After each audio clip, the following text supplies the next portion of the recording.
Bienvenidas y bienvenidos a este su programa Ya lo dijo la Corte, en el cual analizamos los fallos emblemáticos, las sentencias más relevantes del Tribunal Constitucional de México. En esta ocasión vamos a platicar con nuestros invitados del amparo en revisión 600 diagonal 2022, que es una sentencia que nos va a permitir analizar el tema de la información que se debe transmitir a las autoridades fiscales sobre cómo están integradas las personas morales en México. Tenemos que participar a el Servicio de Administración Tributaria, en este caso concretamente respecto de la integración corporativa, los datos de quienes son socios de una persona moral.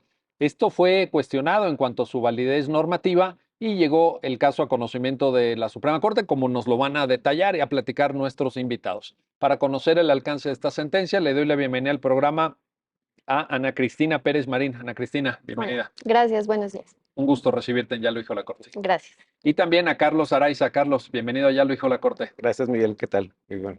Un Un placer estar gusto. aquí. Oye, Carlos, platícanos, ¿cuál es el tema que llega a la Corte? ¿Qué es lo que se plantea de inicio? Porque obviamente se trata de un amparo en revisión, pero primero va a un juzgado de distrito. Así es. Coméntanos, por favor. Sí, pues bueno, digamos, es el amparo que vemos por lo regular en los juzgados todos los años con motivo de las reformas fiscales que se realizan por lo regular a finales de cada ejercicio para implementar la normativa fiscal que se va a ejecutar a partir del año fiscal siguiente. Y bueno, en este caso se reclamaron distintas normas del paquete fiscal que entraría en vigor para enero de 2021. Eran varios artículos, entre ellos el artículo 27, apartado B, fracción 6 del Código Fiscal de la Federación, que este artículo en particular, ¿qué establece? Pues establece distintas obligaciones a cargo de las personas morales para que ellas tengan la obligación de informar al SAT mediante avisos sobre su estructura corporativa. ¿Qué es la estructura corporativa? Pues es la integración que tiene la persona moral en cuanto a socios, accionistas o cualquier otra persona que forme parte de la estructura orgánica de la persona moral. Esta obligación se establece, tiene que informarse, decíamos, al SAT, pero con una periodicidad de 30 días a partir de que se haga modificaciones o ajustes en la estructura corporativa a efecto de que el SAT tenga esta información a su alcance y pueda tener la radiografía de la persona moral. En este caso, pues fue una persona moral, no le pareció que esa obligación fuera constitucional y acudió al juicio de amparo, presenta una demanda en la que plantea la inconstitucionalidad de diversas normas de este paquete fiscal para 2021, entre ellas este artículo 27, apartado de fracción 6, y la demanda llega a un juez de distrito, el juez de distrito la recibe, la admite, le da trámite al juicio y llegada a la audiencia constitucional dicta la sentencia en la cual el juez determina sobreseer. El motivo de sobreseimiento que estimó el juez fue la improcedencia por considerar que las normas eran de carácter heteroaplicativo. ¿Esto qué quiere decir? Que estos artículos requerían un acto de aplicación concreto por parte de la autoridad o bien la autoliquidación por parte del contribuyente, y en el caso no había pasado nada de esto porque se reclamaron por parte de la quejosa como autoaplicativas, es decir, con motivo de su entrada en vigor. A causa de esto, pues decíamos, el juez sobresee y el asunto pues se queda sin un pronunciamiento de fondo. Sin embargo, la empresa quejosa no está conforme con esto y decide interponer el recurso de revisión. El recurso de revisión le toca a un tribunal colegiado, este lo manda a un tribunal auxiliar y el tribunal auxiliar analiza el motivo de sobreseimiento específicamente por cada uno de los artículos que se reclama, lo va confirmando, pero por lo que es este artículo 27, apartado B, fracción sexta, considera que la norma sí es de carácter autoaplicativo porque establece obligaciones desde su entrada en vigor a cargo de las personas morales de informar sobre cualquier movimiento, y como esto no puede tenerse la certeza de cuándo va a suceder, sino que ya hay una obligación de, a partir de que entre en vigor la norma, me tienes que informar dentro de los 30 días siguientes a que realices el movimiento, el colegiado revoca el sobreseimiento y como el problema de constitucionalidad subsistente era respecto de una norma federal, una ley federal como es el Código Fiscal de la Federación, decide que no tiene competencia para analizar esto por no existir un precedente aplicable al caso y lo remite a la Suprema Corte, donde pues se forma este amparo en revisión 600-2022. Perfecto. Muchas gracias, No, Carlos, por esta síntesis. Ana Cristina, ¿cuál es el motivo de inconformidad de esta persona moral? Carlos nos platica, bueno, viene esta modificación al Código Fiscal, las personas morales tienen que informar, ya también nos precisó el plazo, pero ¿qué es lo que a la empresa recurrente no le suena bien en términos constitucionales? Bueno, aquí la empresa lo está planteando mucho en términos de derechos de protección de datos personales. Lo que nosotros hicimos al estudiar el asunto es hacer una división. O sea, primero vamos a tratar de dilucidar cuál era la intención y justamente ver cuál es la parte de la norma que le está agraviando. Entonces, encontramos que la obligación que prevé la norma tiene dos subobligaciones. Por una parte, que la sociedad de información de terceros y esta información de terceros son todos aquellos que en términos de la norma participen de una naturaleza que les permita ser integrantes de la sociedad, sean socios, accionistas, asociados, y de cualquier norma que le pueda dar ese carácter, aunque tenga un término distinto, dependiendo de la forma en la creación que se ha hecho la sociedad, cualquiera que participe de esa naturaleza es el tercero respecto de quien se tiene que brindar esta información. Los datos que se tienen que dar es su nombre y su clave de registro federal de contribuyentes. Entonces, por una parte se tiene esa primera obligación y por otra parte es la información que propiamente pertenece a la persona moral, que es cómo está conformada su estructura societaria. Entonces, el argumento de esta persona moral que acude al juicio de amparo es que se está vulnerando a través de esta obligación que prescribe el Código Fiscal el derecho de protección de datos personales de los particulares, porque en especial este supuesto no encuentra una justificación en la Ley Federal de Protección de Datos Personales en posesión de particulares para que se justifique la excepción al requerimiento de consentimiento de estos terceros. Entonces, promueve el amparo diciendo, el hecho de que yo tenga que solicitarle a estos terceros que participan de mi estructura societaria esta información y yo te la comparta sin pedir su consentimiento, esto en sí mismo implica una violación a los derechos de protección de datos personales. Entonces, de ahí se origina, pero nosotros lo dividimos en estas, digamos, en la titularidad de estos dos datos, ¿no? Los datos que pertenecen a estas personas físicas que integran la sociedad y los datos que propiamente forman parte de pues, de la información que da la estructura y el esqueleto a la sociedad, la persona moral. Perfecto, gracias Ana Cristina. A ver, vamos a analizar, Carlos, el tema de protección de datos, porque ahorita Ana Cristina nos decía, bueno, ahí hay un primer enfoque importante, pero una cuestión antes que brinca también, y está en la sentencia analizada obviamente, ¿se trata de una obligación para todo tipo de persona moral, tenga finalidades de lucro o no?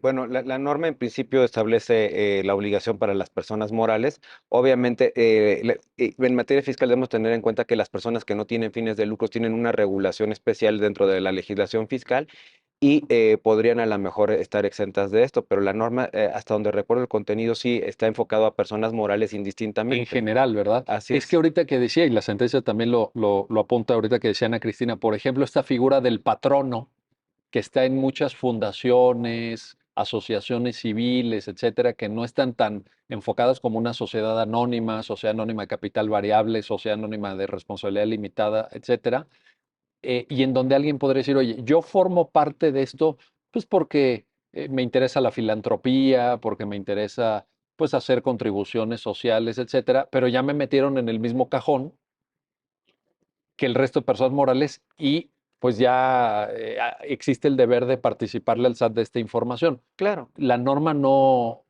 está pensada para hacer alguna excepción.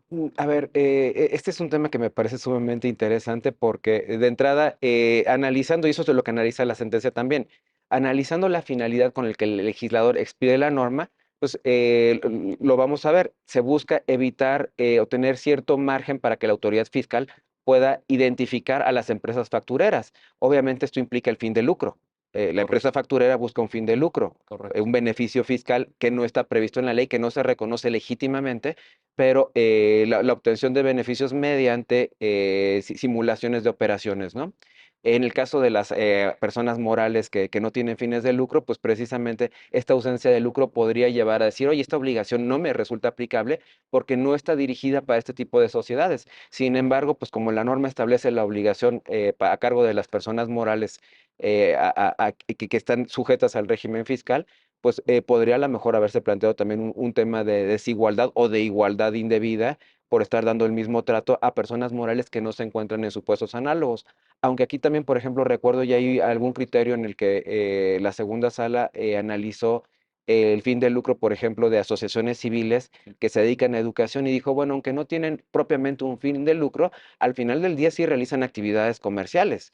Entonces, seguramente no van a tener una utilidad como tal, pero sí van a obtener al final del día un beneficio económico. Entonces, bajo esa perspectiva, también podría considerarse que esta obligación les resulta exactamente aplicable, porque al final del día no se trata sino de un mecanismo de control, una obligación formal, para poder conocer esa estructura de las personas que componen un ente societario, ¿no? Yo coincido con esa interpretación. Me parece que, desde luego la norma no plantea la excepción y que además pudiera también personas morales sin fines de lucro participar de esquemas, porque claro, uno piensa en asociación civil y todo y piensa como algo como si se comportaran bien. Bueno, en todo caso están sujetos a verificación, ¿no? Así es. Porque ya sabemos todo lo que sucede. Oye, vamos a entrarle, Carlos, al tema de protección de datos. Ana Cristina decía algo muy importante. Tenemos una ley, que es la Ley de Protección de Datos Personales en posesión de particulares, y tenemos otra ley que está referida a sujetos obligados. Sujetos obligados, pues son aquellos entes públicos, digamos, ¿no? Que tienen obligaciones en términos de esta protección de datos. ¿Qué pasa con la comprensión que en la sentencia se analiza de esta ley de protección de datos personales en manos de particulares? Claro, bueno, este es uno de los conceptos de violación que nos plantea la parte quejosa. En concreto dice que se viola el artículo 8 de la Ley Federal de Protección de Datos Personales en protección de particulares y dice que precisamente porque en términos del artículo 27, apartado B, fracción sexta, se establece una obligación a cargo del ente que maneja la información, en este caso el SAT, que es tener esa información de los socios de una persona moral, como es el RFC y su nombre, el carácter además con el que participan en la sociedad, y que conforme a esta ley, en el artículo octavo, se debe de tener el consentimiento de estos particulares, ¿no? Y dice, en el caso, no se justifica el supuesto de excepción, porque la ley establece supuestos de excepciones para que no sea necesario el consentimiento.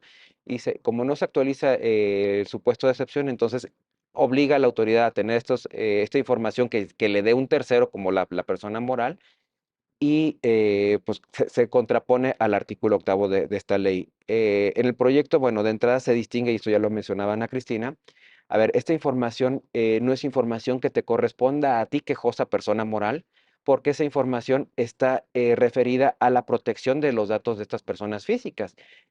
Más o menos el proyecto les dice, a ver, si ellos se sienten agraviados por esta información, ellos van a ser quienes tengan que promover un juicio de amparo para la defensa de su propio derecho. Tú no puedes, por virtud del principio de instancia de parte agraviada y agravio personal y directo, venir en defensa de los derechos de estas personas, por más que sean tus socios, porque no es un derecho que a ti como persona moral te corresponda, tendrán que venir ellos.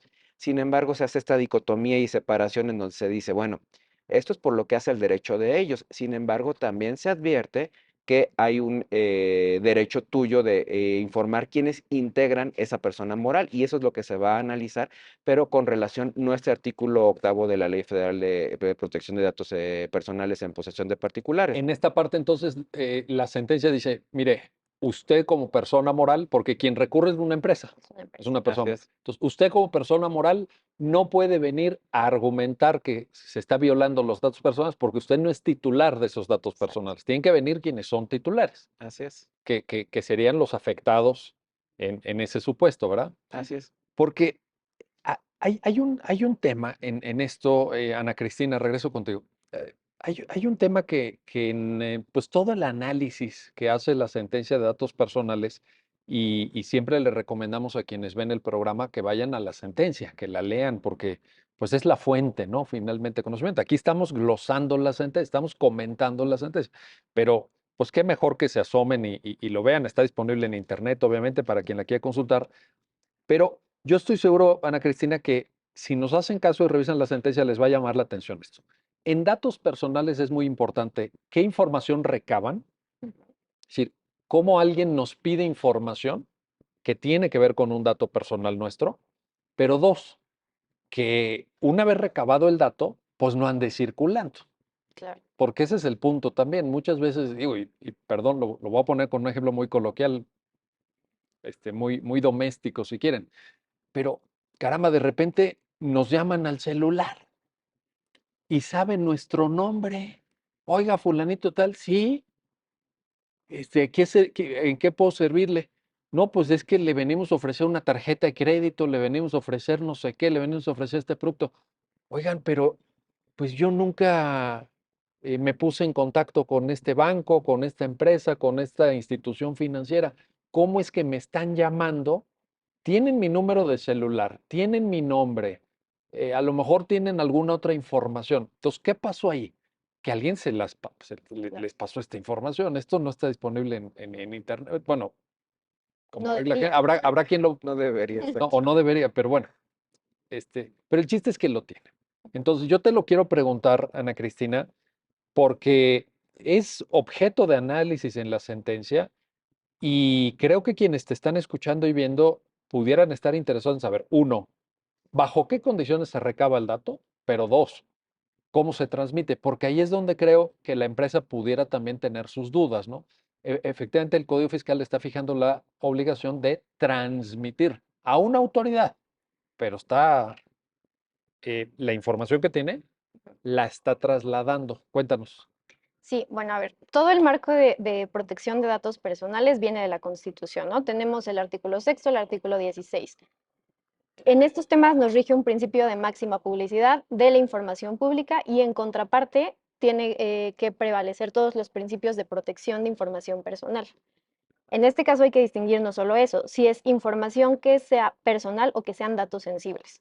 Las leyes, tanto la ley de datos, de protección de datos en posesión de particulares como en posesión de sujetos obligados, hacen esta distinción y radica en que unos datos, o sea, los que son datos personales, son los que hacen identificable a una persona. Podemos decir el nombre.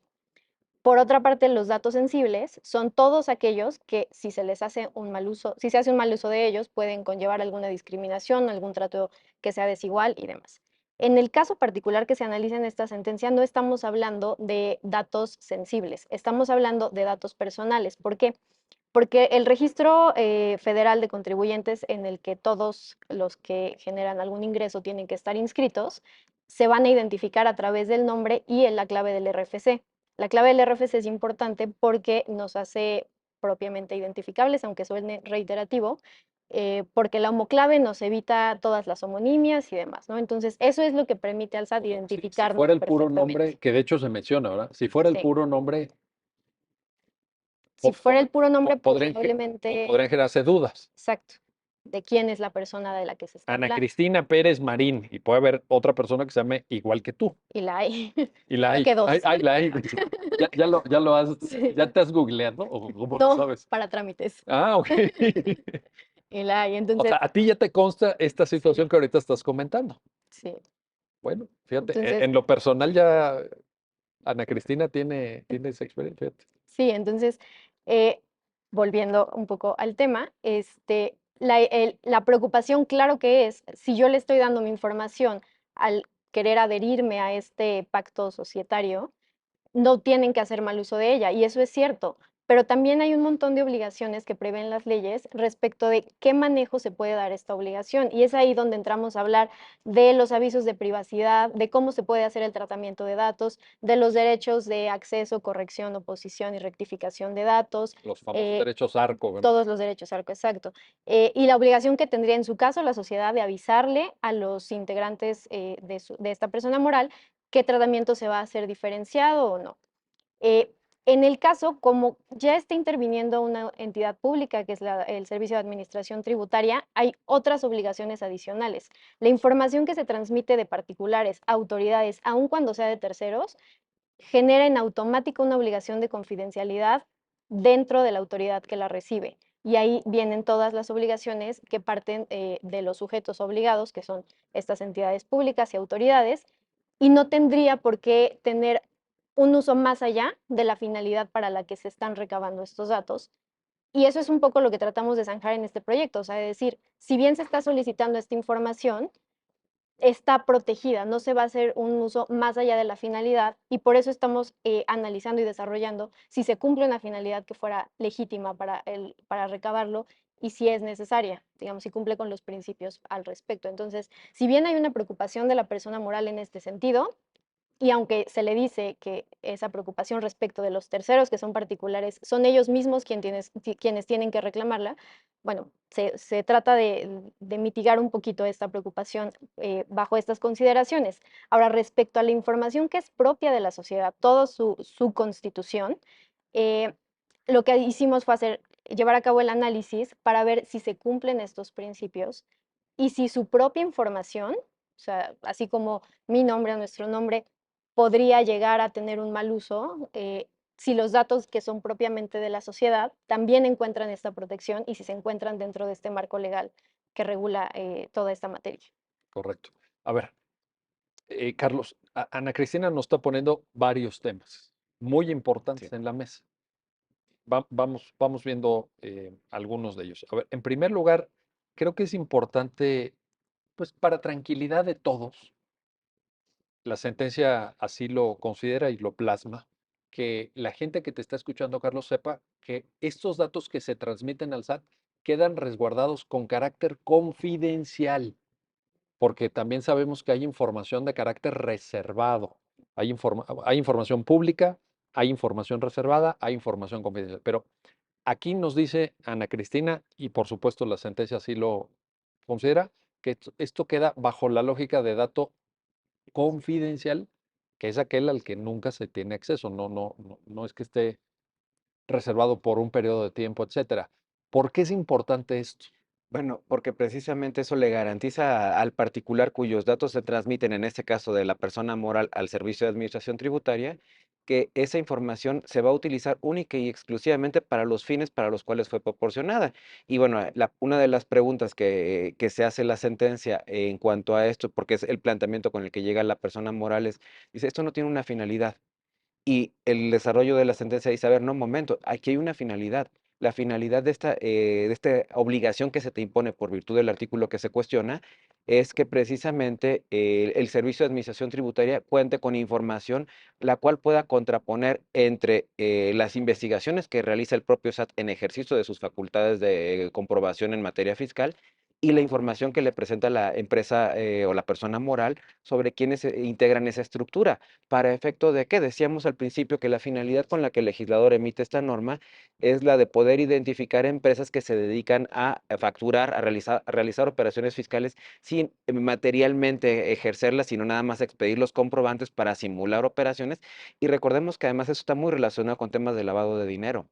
Entonces, el SAT lo que quiere es tener la intención de poder contar con esos elementos para decir, a ver, noto que estas empresas están integradas más o menos con las mismas personas.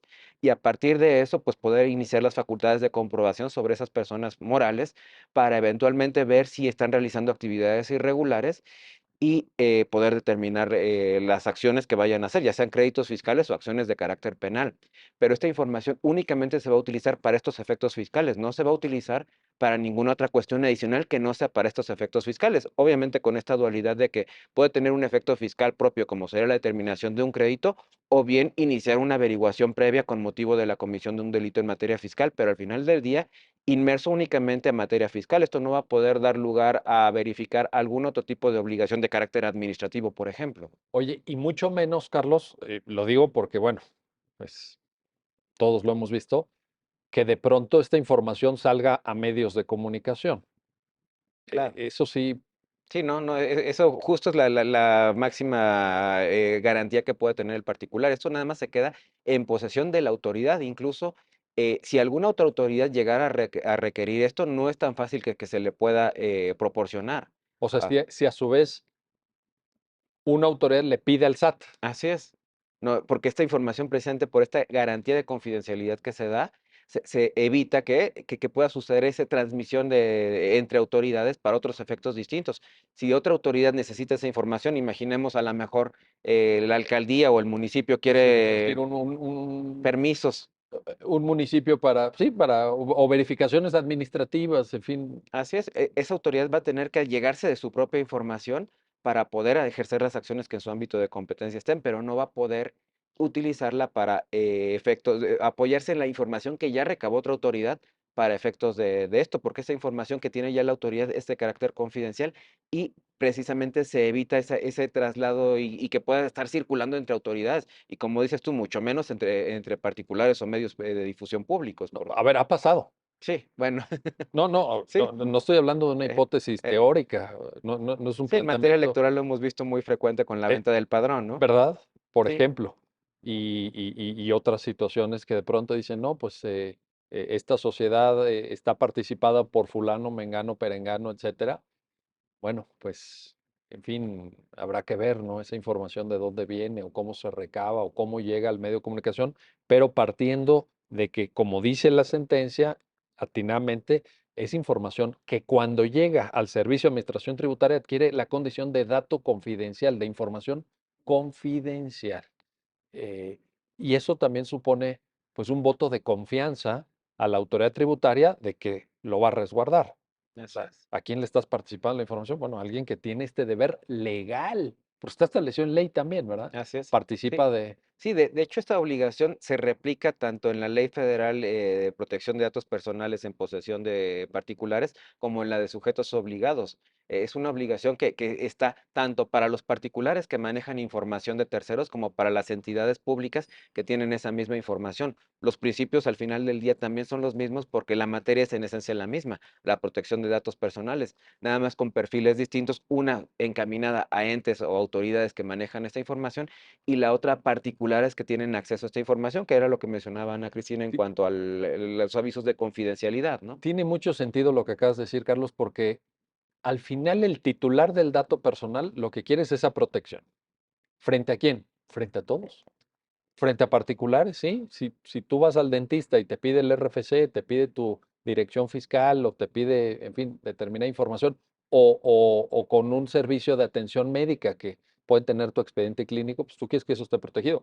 Pero si lo tiene una autoridad, pues también, ¿sí? Que no se transmita, que no ande por ahí circulando. Es el significado, creo yo, más primario de la idea de protección de dato personal. Bueno. Sí, sí. Vamos a hacer una pausa. Estamos platicando con nuestros invitados del amparo en revisión 600 diagonal 2022 y sobre estos deberes de transmitir información por parte de personas morales acerca de su integración corporativa al servicio de administración tributaria. No se vayan, regresamos enseguida.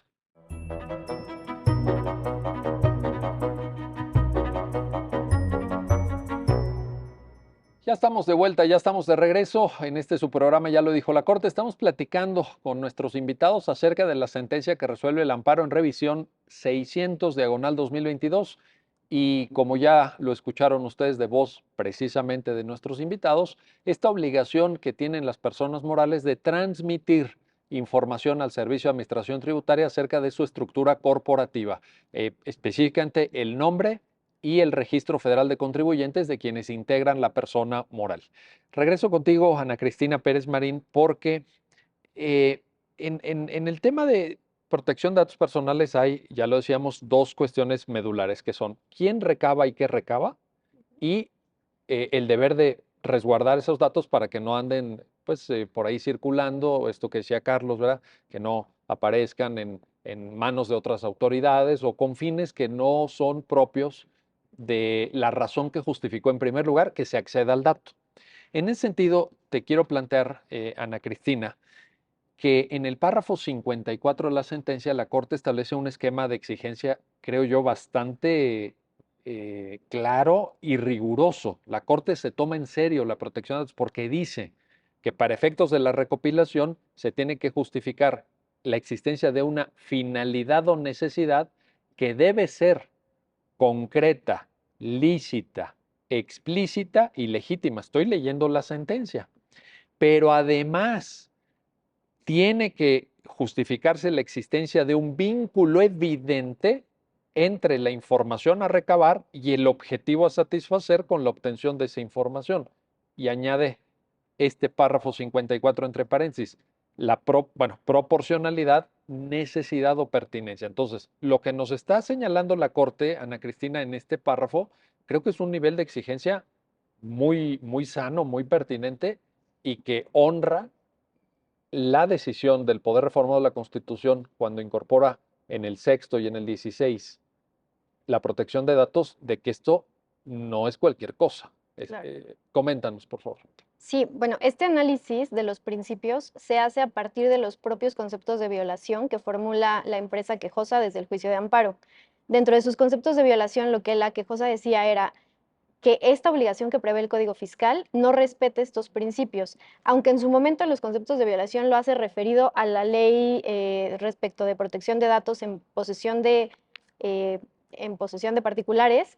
El análisis que estamos haciendo, dado que la obligación es respecto de los datos de la persona moral para transmitirse a una entidad pública, o sea, un sujeto obligado, lo hacemos referido con estos fundamentos, con el fundamento en la Ley de Protección de Datos Personales en posesión de sujetos obligados. Y estas características que mencionabas, que sean, que los propósitos tengan una función que sea concreta, lícita, explícita y legítima en relación con las atribuciones que la normativa le confiera, viene directamente del texto de esta ley, de la Ley General de Protección de Datos Personales en posesión de sujetos obligados. Estas características son las que sustentan el principio de finalidad, que la finalidad que motiva la solicitud de datos y que crea la obligación de que un particular proporcione información personal, sea propia, sea de terceros, cumpla con este requisito, con este principio de finalidad y que satisfagan estos. Y claro que se toma muy en serio, porque si las finalidades son ilícitas, bueno, no tienen ningún sustento, no tienen que ser legítimas y tienen que ser concretas y estar previstas de forma explícita. El requisito de explicitez en el proyecto se deriva de la exposición de motivos de la norma. En general, todo el concepto de la finalidad, para considerar que se satisfizo este principio de finalidad, nos remitimos a la exposición de motivos para poder entender de dónde venía la creación de esta obligación. Y de la exposición de motivos analizamos varias cosas, pero entre ellas, una, que la obligación de brindar esta información se había previsto desde el 2019. Esta sentencia analiza las reformas del 2021. Y en 2021, las modificaciones que se hicieron van tendientes a clarificar cuáles eran los sujetos respecto de los cuales se tenía que dar esa información, porque había muchas dudas y así lo mencionan explícitamente. Y de ahí es donde deriva esta finalidad de recabar esta información, que como lo mencionaba Carlos, va tendiente a evitar operaciones que sean inexistentes, las empresas factureras y en general lo que termina siendo defraudación fiscal. Por eso tratamos de retomar directamente el texto de la ley con con las características que la misma prevé y eso trasladarlo al análisis del caso concreto y ver si en verdad esta finalidad cumplía con estos requisitos. Correcto. Oye, en ese sentido, nada más para aclarar, porque por ahí se cita una tesis de jurisprudencia que pudiera dar dudas sobre si las personas morales son titulares o no de datos personales, Carlos, pero ¿pudieran las personas morales tener ámbitos de protección, digamos, dice literalmente la tesis, equiparables a personales, pero no son tales, ¿no? O sea, No, no, justo, a ver, el problema con las personas morales es que recordemos que son una ficción del derecho, no existe la empresa, no vamos a ver una empresa caminando como si pudiéramos ver a una persona moral. Entonces, a partir de que son ficciones de derecho, la génesis de ellas deriva de la voluntad de las personas. Puede ser voluntad de otras personas morales, porque también es muy viable que una persona moral constituya en conjunto con una persona física u otra persona moral o más a un nuevo ente moral, pero lo ordinario, al menos en su génesis, es que dos personas morales, dos personas físicas al menos, constituyen una persona moral, pero esa persona moral resultante del acuerdo de voluntades, al ser una ficción, pues precisamente no tiene existencia física como tal, y por tanto los derechos que tienen no son exactamente los mismos que van a tener las personas que dieron génesis a esta nueva persona. Por ejemplo, el derecho al nombre lo van a tener, va a ser una empresa conformada conforme a la legislación civil o mercantil, con una denominación SASB o sociedad de comandita simple o sociedad civil cualquiera de las variantes que la legislación permite. Tiene un derecho al nombre, pero no va a tener, por ejemplo, un derecho humano a la vida como si lo tendríamos las personas físicas. Y esto es sumamente relevante porque la Corte ya lo ha analizado mucho esto en ejecutorias que se refieren en particular a materia fiscal, en donde se trata de proponer la violación de ciertos derechos humanos que son inherentes a la persona física en el caso de personas morales, y se ha insistido, a ver, no son lo mismo, no podemos comparar personas físicas con personas morales porque su origen es muy distinto. Los derechos humanos están hechos para proteger a los humanos y por tanto las personas morales no tienen esa totalidad de derechos humanos, tendrán derechos similares, equivalentes, como precisamente se considera. Y en el caso de datos personales, pues la persona moral, al no ser persona, pues no tiene esos datos personales, tendrá datos de identificación que le son propios. Y esto, en el caso de la estructura corporativa de los socios accionistas o demás integrantes, es lo que denominamos su ADN. ¿Quiénes integran esa persona moral? Para poder yo tener una información más precisa. Esa persona moral va a tener un nombre, va a tener una nacionalidad, va a tener un domicilio como lo tiene una persona física.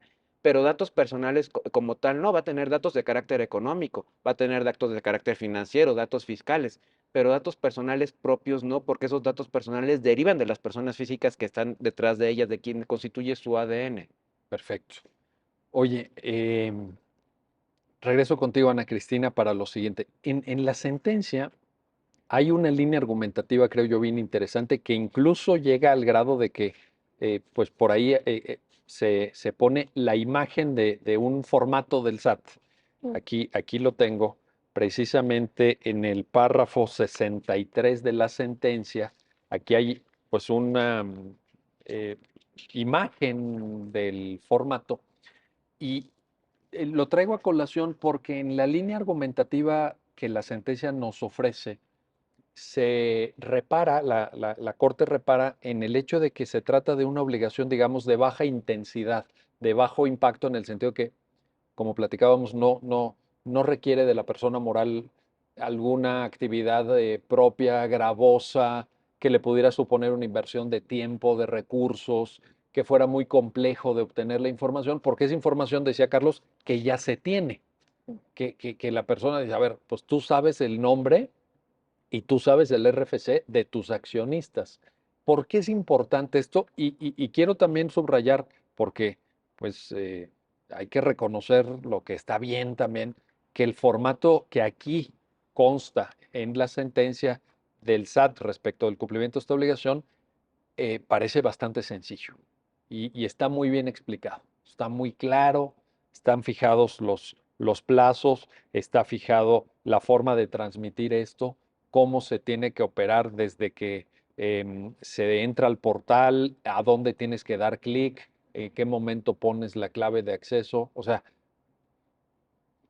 está bien explicado. ¿Por qué es importante esta línea argumentativa en el conjunto de reflexiones de la sentencia? Bueno, primero mencionar algo que no habíamos dicho, que si bien esta sentencia nos la envió el colegiado para analizar la constitucionalidad del artículo 27 del Código Fiscal, desde la precisión de la litis incluimos tanto esta ficha de trámite como una regla que viene en la resolución miscelánea fiscal del 2021 y lo consideramos como un sistema normativo porque si bien no tienen conceptos de violación que formulen argumentos en contra de estos dos instrumentos normativos, tanto de la ficha de trámite como de la regla de la resolución miscelánea fiscal, los argumentos que vierte respecto de la norma terminan siendo aplicables a esto porque en su conjunto forman un sistema normativo. Entonces, por eso se analiza también lo que prevé estas dos normativas y por eso es que se plasma en la sentencia esta ficha de trámite.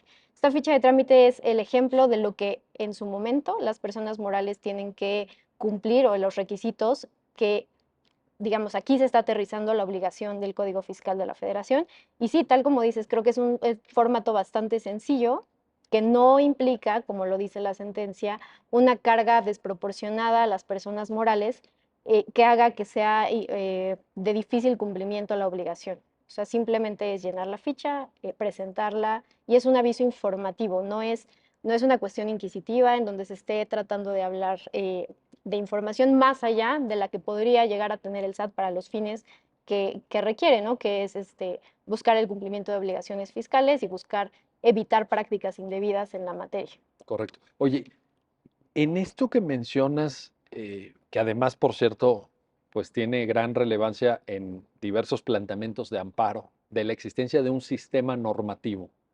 Eh, es importante, creo, que nos compartas la idea de qué ventaja existe cuando ya sea que en un concepto de violación se haga valer la idea de sistema normativo o que se asuma por parte de un órgano jurisdiccional de control de regularidad normativa la idea de que existe un sistema normativo. Porque si, por ejemplo, no, yo sé que no es el caso, ya ahorita nos lo platicarán ustedes, pero aquí no se declara la invalidez, pero si se declara la invalidez de la norma, tanto lo relativo a la miscelánea fiscal como esta ficha caerían también, ¿no? Por eso es importante la idea del sistema normativo. Cuéntanos. Sí, bueno, la idea en términos generales es que en el análisis de la norma, de la constitucionalidad de una norma, se analicen todos los elementos o fuentes normativas que puedan encontrarse relacionadas con la misma obligación o prescripción legal, de forma que si se llega a la inconstitucionalidad, como lo mencionas, el sistema normativo sea coherente y quede congruente. Si de forma sistemática analizamos que la constitucionalidad no se puede sostener, tenemos que expulsar del ordenamiento normativo estas disposiciones y sus relacionadas, ¿no? En este caso, si se hubiera declarado inconstitucional esta obligación, esta ficha normativa, si no se estudia o si no se analiza ni esto ni la resolución miscelánea fiscal, van a quedar, pues digamos que quedan vigentes, pero sin utilidad, porque el precepto que sostiene su utilidad y su vigencia ya no existe. Entonces, Pero si la autoridad quisiera aplicarlo, sería objeto de una impugnación además, aparte. adicional, Quizá eso no sería muy congruente con un principio de economía procesal claro, y hasta de seguridad jurídica, claro. ¿no? Entonces, es que a mí me gusta verlo, a lo mejor poniendo una imagen así para efectos pedagógicos, como un efecto dominó, pero siempre y cuando se justifique la existencia del sistema normativo. Por eso ahorita que lo mencionaste, dije, no, pues mejor que nos... Sí, no, en este caso es muy claro que sí hay una interrelación entre de las normas y en el mismo proyecto decimos no se pueden disociar, dada la vinculación que tienen, se tienen que analizar de forma conjunta. No pasa en todos los casos, pero en este caso sí. Sí, bueno, hay veces que también en algunos conceptos de evaluación se pretende presentar algo como sistema normativo Y no lo es. y no necesariamente es así, ¿verdad? Pero Sí, a veces se usa como una facilidad argumentativa, digamos, claro. para plantearlo así y obtener el mayor beneficio posible de una eventual concesión del amparo y protección de la justicia federal. Ujú. Oye, Carlos, a ver, em,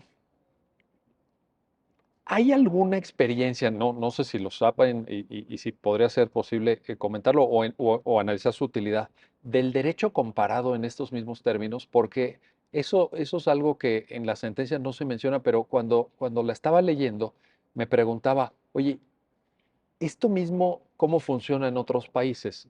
Particularmente porque, como ustedes saben, tenemos una situación económica muy estrecha, una vinculación económica muy estrecha con Estados Unidos y con Canadá. Son nuestros socios comerciales pues, principales. Tenemos suscrito un importante tratado de libre comercio desde hace muchos años con estas dos naciones vecinas. Y me preguntaba esto en términos de este tipo de obligaciones, de empresas que pudieran ser empresas transnacionales, que tengan filiales en territorio nacional mexicano, pero que tengan sedes corporativas en Estados Unidos, etcétera. ¿Cómo suena esto? Es algo normal? ¿Es algo que ellos digan, ah, no, pues, pues sí, ¿verdad? O sea, o suena un poco raro, es algo muy mexicano, muy heterodoxo. ¿Se sabe eso? ¿Lo han... No, a ver, bueno, el caso no ameritó que nos metiéramos a este estudio comparado, pero creo que es una pregunta bastante interesante porque justo por la relación que tenemos, recordemos, somos el principal socio comercial de los Estados Unidos y ellos también con nosotros, y pues obviamente hay empresas que tenemos en la zona fronteriza, estas empresas que maquilan para Estados Unidos o para otras partes del mundo y realizan operaciones con partes relacionadas. Tenemos en materia fiscal al menos obligaciones para empresas que realizan operaciones con partes relacionadas muy específicas, ya fueron analizadas en su oportunidad por la Suprema Corte y se consideró que eran constitucionales, pero en este punto específico de si las empresas que se encuentran en otros lugares distintos al territorio nacional tienen obligaciones similares, insisto, no se analizó, pero seguramente hay algún mecanismo de control de esta naturaleza justamente para evitar este tipo de operaciones, porque no es un tema aislado de México. Esto lo debemos de tener muy presente y se me viene a la mente el caso, por ejemplo, de la información que se maneja por parte de la Unidad de Inteligencia Financiera, un desconcentrado de la propia Secretaría de Hacienda y Crédito Público. Cuando ese tema se analizó por la Corte, se vio precisamente a partir de dos perspectivas. La ejecutoria que analizó esto es de segunda sala y dijo, cuando se trata de operaciones que derivan de solicitudes de organismos internacionales, se rigen conforme a derecho internacional y entonces en este supuesto son constitucionales estas obligaciones y los aseguramientos que se realizan por parte de la UIF. Cuando se Oye, realizan lo por que se operaciones... denomina congelamiento de cuentas. Así es. Sí, ¿verdad? Sí, bueno, al día de hoy ha sido una herramienta muy utilizada por la Unidad de Inteligencia Financiera para dar seguimiento a investigaciones relacionadas con lavado de dinero. Con el argumento de, pues se trata de cuestiones de delitos de alto impacto, terrorismo y otras cuestiones que a nivel internacional son de suma importancia. Pero en el caso de los congelamientos que realiza la UIF de fuente nacional, a partir de interpretación de segunda sala y de una ejecutoria también de primera sala, se consideró que esto tenía que pasar por juez de control constitucional. Y como en el sistema vigente no estaba previsto así, se dijo, cuando la fuente de esto no deriva de una solicitud internacional, sino de fuente nacional, sí serán inconstitucionales. Entonces, trayendo por analogía esos criterios a este caso en concreto de información, supongo que existen estos mecanismos, no sé si a través de autoridad fiscal o de alguna otra autoridad en distintos países, porque obviamente va a depender de la regulación propia que tenga cada país, pero al final del día lo que se busca es contar con herramientas que permitan ir detrás de las operaciones que se realizan económicamente y que están fuera del margen de la ley, que no están pagando impuestos o que bien se prestan para el lavado de dinero u operaciones de dudosa procedencia, que al menos la autoridad pueda dar seguimiento a esas operaciones y verificar cuál es la fuente del recurso y si hubiera alguna irregularidad, pues entonces iniciar las acciones correspondientes. Correcto. Oye, y en ese sentido, Ana Cristina, ¿podría alguien que venga a invertir en México, por decirte? Hay mucha inversión, venturosamente. Qué bueno que llegue inversión a este país, porque es un signo de confianza en el país también y porque pues, genera múltiples beneficios. Pero alguien podría llegar y decir, oye, podría preguntarle a un despacho de abogados, oye, en México, ¿cómo está el tema del secreto corporativo o el velo corporativo? Porque también es una noción muy importante en transacciones internacionales y en la vida de las empresas. Es decir, yo constituyo una empresa porque por muchas razones estratégicas, si quieres hasta fiscales o como sea, pero yo como persona física no quiero aparecer en esta operación. Entonces creo una persona moral. Ujú. Me asocio, hay personas morales unipersonales también, etcétera, pero ¿cuál sería la respuesta si alguien formula este cuestionamiento? ¿Hay velo corporativo todavía? ¿Hay secreto corporativo? ¿O ya con este tipo de obligaciones no tanto? Probablemente se podría poner en tela de juicio, pero yo creo que no es una información tal que elimine por completo el velo corporativo. O sea, si lo que se busca es la confidencialidad o la protección de mi imagen, de mi información, y yo no quiero aparecer, puedo no aparecer formalmente, pero sí tengo que cumplir con estas obligaciones y creo que más bien tendríamos que concentrarnos en el marco regulatorio que garantice que esto que yo no quiero que pase, que mi imagen sea difundida como parte de esto, se satisfaga, o sea, que no termine siendo una ficción este velo corporativo más allá de lo que ya implica en sí mismo, sino que los mecanismos que existen para proteger estos intereses o estos valores que cada persona decide poner en su momento se puedan respetar, pero no creo que eso sea un motivo de desincentivo a hacer inversiones y cosas por el estilo. O sea, más bien creo que sí tenemos que poner el foco en que los mecanismos que ya existen, porque ya existen y tenemos una normativa súper amplia,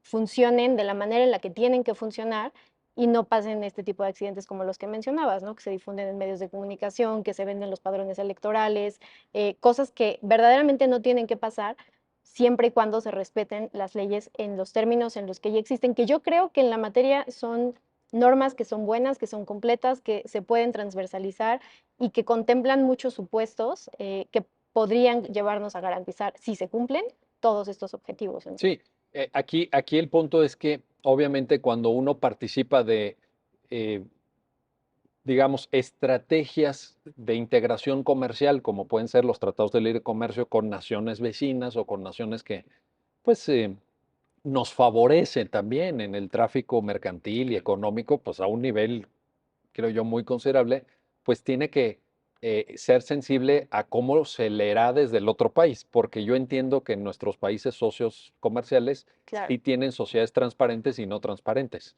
Entonces, hay sociedades donde a veces registran una identidad fiscal con un puro número, con una pura clave, con eso abren sus cuentas bancarias y trabajan, y tienen un régimen fiscal especial. O sea, es, ok, tú quieres ser no transparente, entonces tú, por ejemplo, tienes menos deducibles o de plano no deduces nada, tú de entrada pagas todo y ya luego vemos, ¿verdad? ¿Por qué? Pues porque yo no sé quién eres, yo no sé a qué te dedicas. Entonces, cualquier peso que tú ingreses, de entrada el 35% viene para acá, ¿verdad?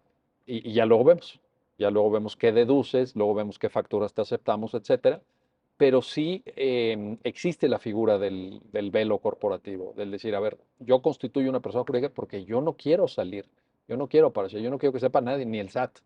Y obviamente en esta parte de estrategias de inversión, pues las personas que van a formar esta sociedad van a tener que considerar de antemano la regulación que se exige en cada país para verificar la viabilidad de constituir o no una empresa. Digo, ahí tenemos los paraísos fiscales que pues obviamente después de un análisis dicen voy a constituir una empresa en este país porque fiscalmente me genera este beneficio. Ahora, aquí al final del día, en el caso en concreto, la ventaja es que se trata de una obligación formal. Si esa obligación formal me afecta porque van a aparecer mis datos ante la autoridad, bueno, tendré que considerar justamente la viabilidad de constituir una empresa en México porque esto me puede desincentivar esa formulación de constituir una empresa, pero va a quedar en la discrecionalidad de cada persona, ¿no? Que ahí, por cierto, quizá una regulación un poquito más fina, no, no digo que esté mal, pero un poquito más fina hubiera abierto alguna ventanita para decir, bueno, esto es para empresas que quieren ser transparentes y hay otras que no quieren ser transparentes y que se sujetan a un régimen o de comprobación o de verificación o de pago de impuestos mucho más riguroso, pero que sí den esa opción. O la otra que también la comentábamos fuera de cámaras hace unos minutos, de haber puesto ciertas modalidades para empresas pequeñas, porque esto es, digamos, aunque el formato es muy sencillo, ya lo hemos dicho, y la obligación es mínima, pero bueno, estamos hablando de la miscelánea de la esquina y estamos hablando de la gran empresa de telecomunicaciones que factura miles de millones de dólares cada año. Y la legislación lo pone a todo Sí, en la el mismo misma saco, acá. ¿no? Con la misma obligación. Oye, Carlos, cuéntanos ya para terminar, nos queda un minuto de programa, pues, ¿cuál es la decisión a la que llega la Corte? Bueno, pues en este asunto se analizan justamente los principios de proporcionalidad y de finalidad de la información que se transmite de la empresa al SAT y se concluye que por lo que hace a la violación del artículo sexto que se plantea, no tiene la razón la empresa en esencia porque sí hay una idoneidad entre la información que decíamos es el nombre y el RFC de sus integrantes, que es una información que ella tiene, pero además es una información mínima, no le está pidiendo información que no sea razonable que no esté relacionada con cuestiones fiscales propiamente y que además nada más es la información a partir de la cual la autoridad va a poder contraponer el ejercicio de sus facultades para luego contrastar los resultados entre la información que se proporcionó en cumplimiento de esta obligación y la información que de manera directa obtiene el SAT.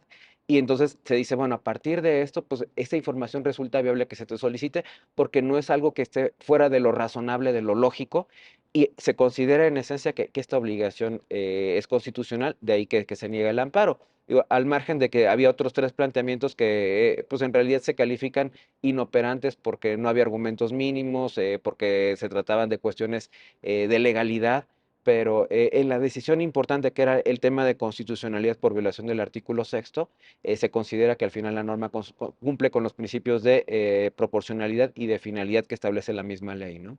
Bueno, pues ahí está. Carlos Araiza, Ana Cristina Pérez, gracias. Gracias. Gracias a ambos Miguel. por estos comentarios, por compartirnos su conocimiento de la sentencia. Y gracias a usted que hace posible este programa, ya lo dijo la Corte, en el cual analizamos los fallos emblemáticos, las sentencias más relevantes del Tribunal Constitucional de México. Gracias y hasta pronto.